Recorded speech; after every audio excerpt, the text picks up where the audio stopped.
Hi, this is Jason Bayless, and this is the first time we're on location with a Radical Guide, and we're going to Oakland, California. In this episode, we are meeting up with the Radical publisher, PM Press. We're sitting down with the co-founder and several of the employees who keep the books flowing and the promotions going. So, thank you for joining us. Let's go.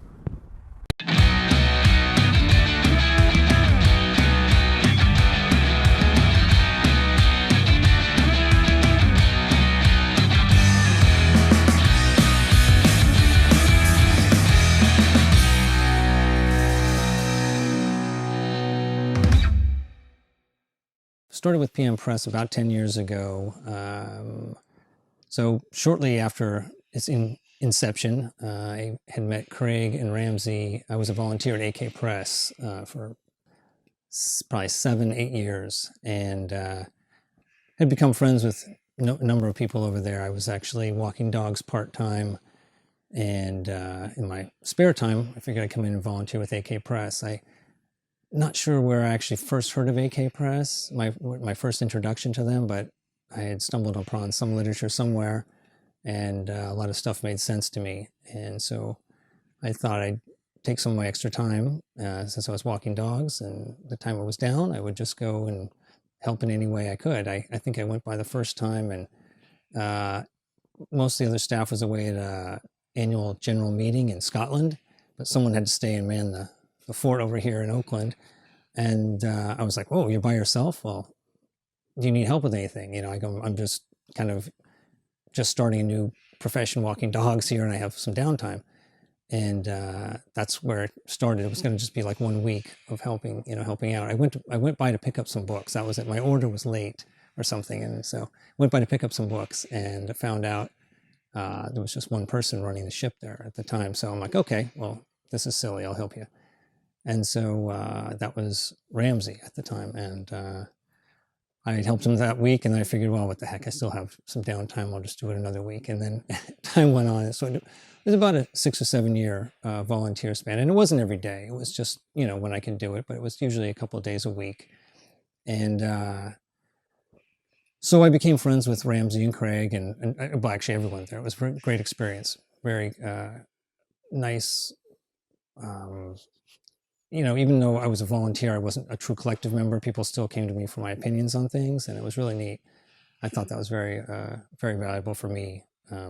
It was not like I was a second-class person there, just helping out.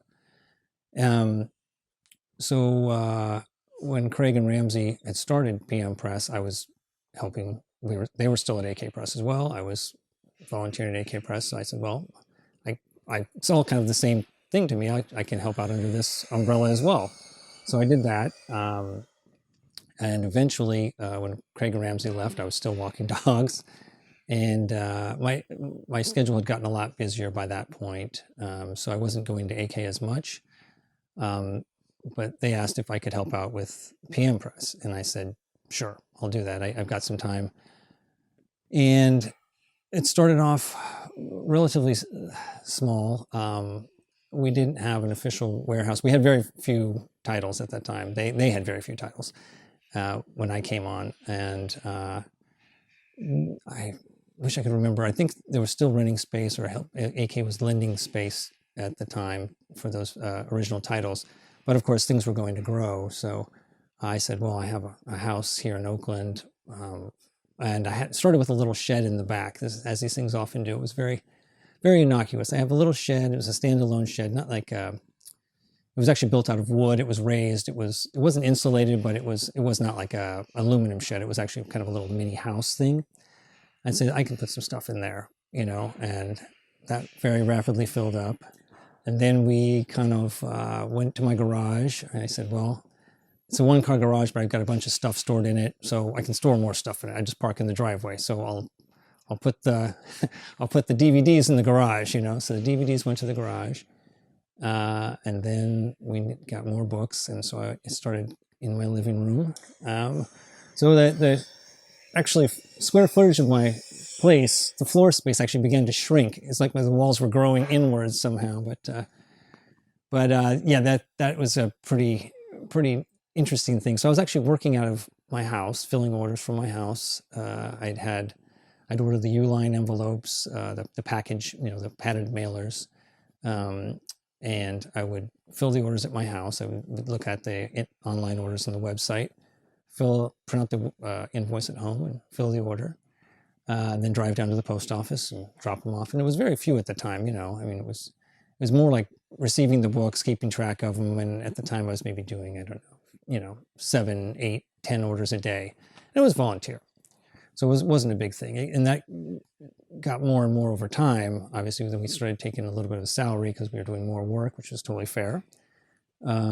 Still relatively small amount of money. I can't remember what the initial pay was, but we all took home basically the same amount of pay. It was, I had to keep walking dogs basically at that point. But it was nice. That was the luxury that gave me the ability to do this stuff that mattered to me. When there's things in your life that lead you. It wasn't just like AK was the thing that just poof in my head one day and things were different. I mean, it was from the time, being a kid, I think a lot of people realize there's something wrong with the world. You don't like the way it is. It doesn't seem very fair. There's got to be some better way to do it, rather than just going along with the prescribed path of what it has been. And so that, I didn't know what any of that other stuff was. I just knew I didn't like that. And when I got out of college, I started working at a shelter for homeless men in Hayward, California. And I did that for about 8 years. And I think it was a very good experience for me, but I also think it was also very draining on numerous levels. A personal interaction with the guys, which was also, it can be very taxing emotionally if you're a sensitive person, which I definitely was. I think I still am, but definitely was back then more. I didn't have quite as thick of a skin. I think things really bothered me. So that was tough. But the worst part of that job was dealing with the bureaucracy of the government agencies who we received our funding from. And we were stuck in the middle of, trying to do the right thing. People they didn't really, I mean, they wanted to do the right thing. They said, you need to help these people, the government agencies. But at the same time, they were thinking, we want them off the street. We don't want, doesn't look good in downtown. We don't want and so it's kind of a half-assed, there's a two-pronged thing to their funding. And they had numerous requirements for us, and I just got really burnt out on that. So from there, I was like, I just can't deal with people. And then I began walking dogs. So I was doing that for probably 8 or 9 years at the shelter. And then I started walking dogs, ran into some folks from AK, and then that's how the path went after that.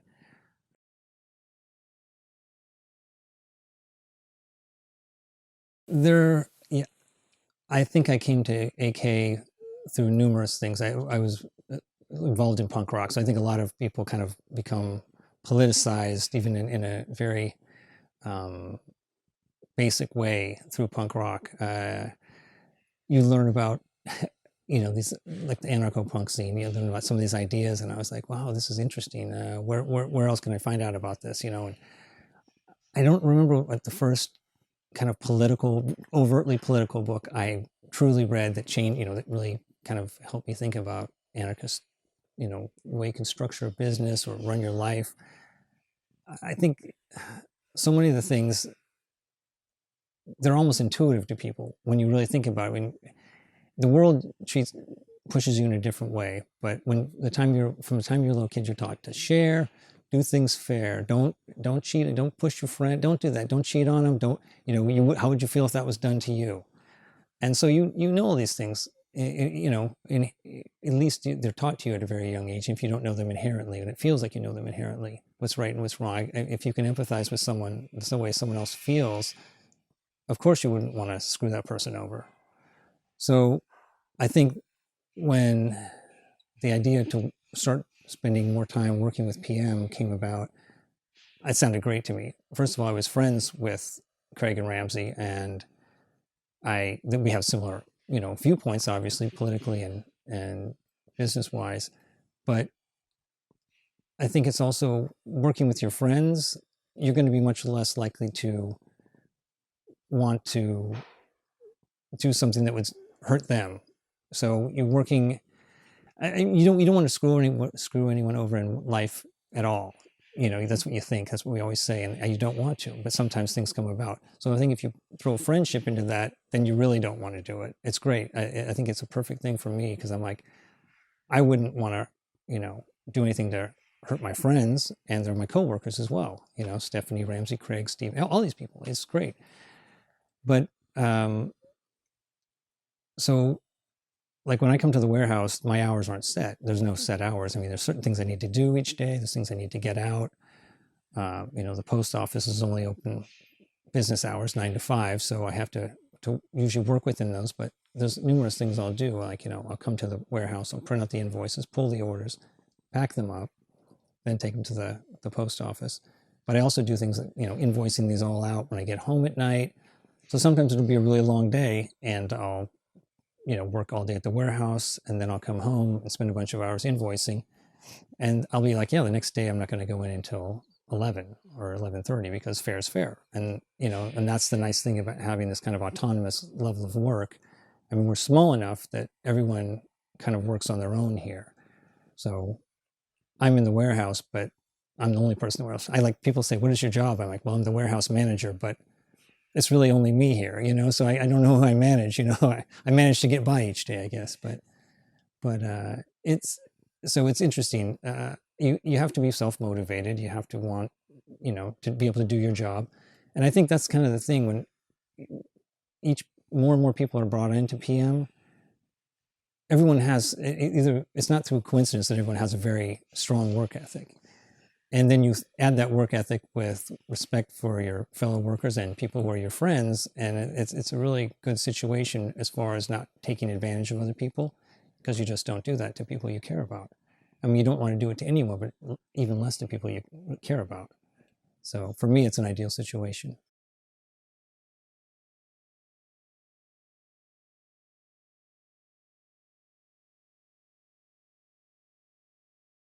That to be true? I think there's definitely less clashes than in a hierarchical type of business model. I mean, there's pressure from needing to get things done to keep the day-to-day operations flowing, and a lot of that pressure is put on by myself sometimes. We get shipments of books in from the printers on pallets, and those have to be taken off the truck and then broken down, and then all organized, and then as soon as that's done, the review copies go out, and all the pre-orders that we had for it go out. So there's a level of things. I mean, it'll go from hectic to relatively normal day, but a lot of that pressure is put on, I think, from myself not wanting to let my friends down, in a way, if that makes sense.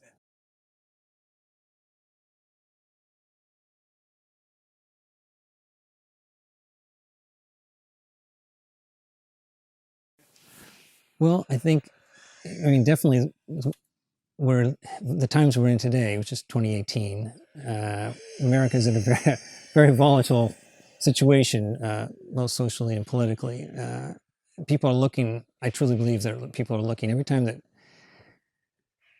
not that if there's a Democrat in the White House, it's any better, not much better, but this is ridiculous right now where we're at with Donald Trump in the White House. People are looking for something else. People, if they, with Obama there, it was still a nightmare, in my opinion. But people were saying, it's good enough. Now people are like, this is not fucking good enough. And people are looking for something else. And I think it's very important to provide that in times when people think things are fine, but even more when people are looking for something, this is not good enough. And so there's some good change could really come out of this really fucked up presidential administration. People really might push the envelope further towards the left, being truly radical. And I think whatever we can do to help provide any kind of information, but it's not even just information. Sometimes it's just inspiration to know that you're not alone out there.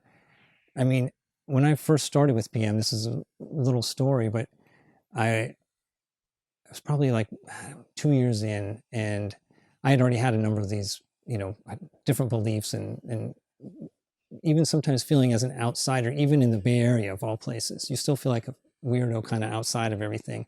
And I don't share my political beliefs with people unless something really comes up. I don't just wear them on my sleeve. I just feel like this is what I believe. And if it presents itself to talk about it with people, then fine. But oftentimes I just keep to myself until I know someone. And I had been going through some emotional issues, and I was going to a psychiatrist. And I found out we had talked about numerous things, but it's always just about personal stuff. I never knew anything about him. And so we have a book called From the Bottom of the Heap by Robert Hillary King, and he was one of the Angola 3 prisoners. And basically, he was doing a talk for the release of the book at Modern Times Books in San Francisco, which was a pretty cool bookstore in the Mission. It's gone now, but they made a valiant stand for a while, and I was driving Robert King out there to do his speaking engagement, and as I was loading in, I saw my psychiatrist there, and he was nice. He's like, "Dan, what are you doing here?" And I'm like, "Doctor," I won't say his name, but I'm like, "What are you doing here?" He's like, "Oh, I work with all kinds of mental health and prison abolition movements, and I actually wrote the introduction for your book, the book you guys published." And I was like, "Whoa!" I couldn't believe it. And I'm like, so maybe not such a weirdo, and so that's a nice little thing to realize that people. He kept his stuff maybe to himself, well, at least in our professional relationship where he was my psychiatrist, but it was very neat because I never knew I shared a lot of these ideas I have with him because sometimes they're very stressful in my life, as far as dealing with other people, my radical politics in my own life, the way I deal with them. And so that came up in our counseling sometimes, but I never really knew where he was coming from. So that was a pretty neat story.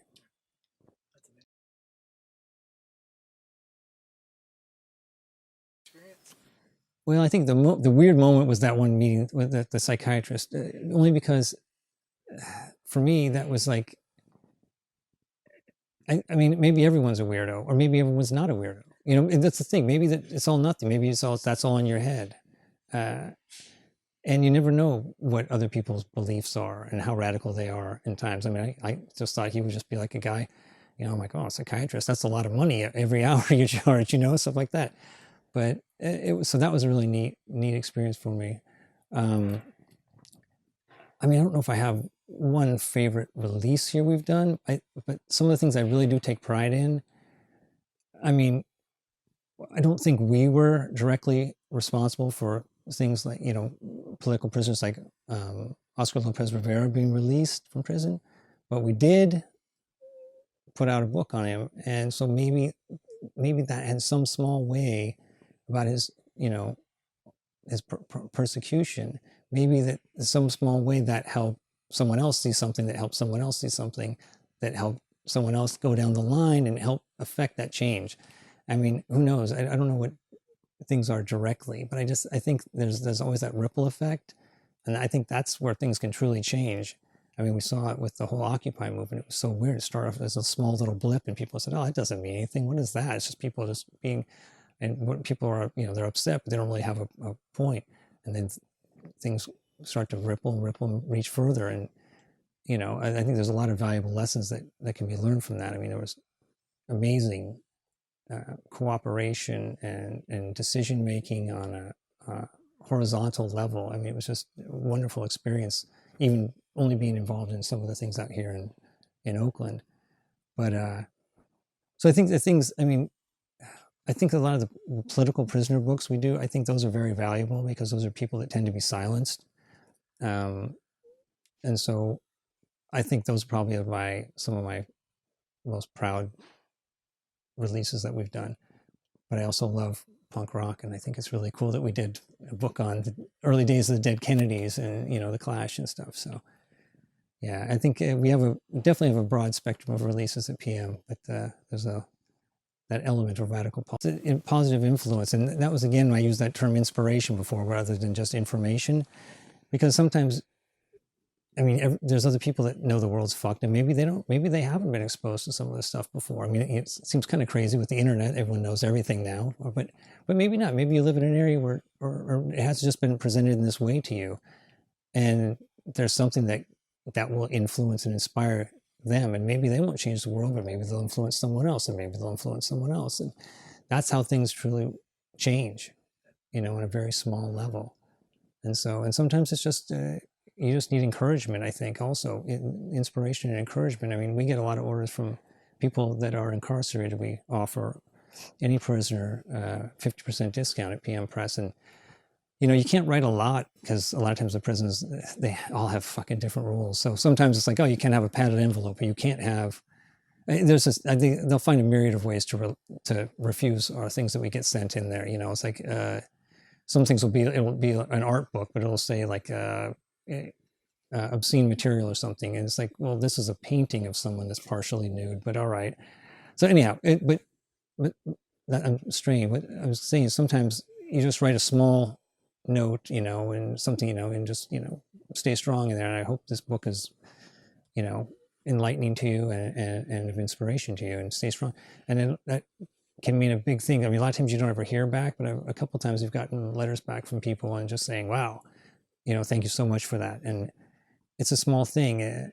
We try not to be just a business selling product. Obviously, you can make a lot more money selling anything else probably these days than radical books. But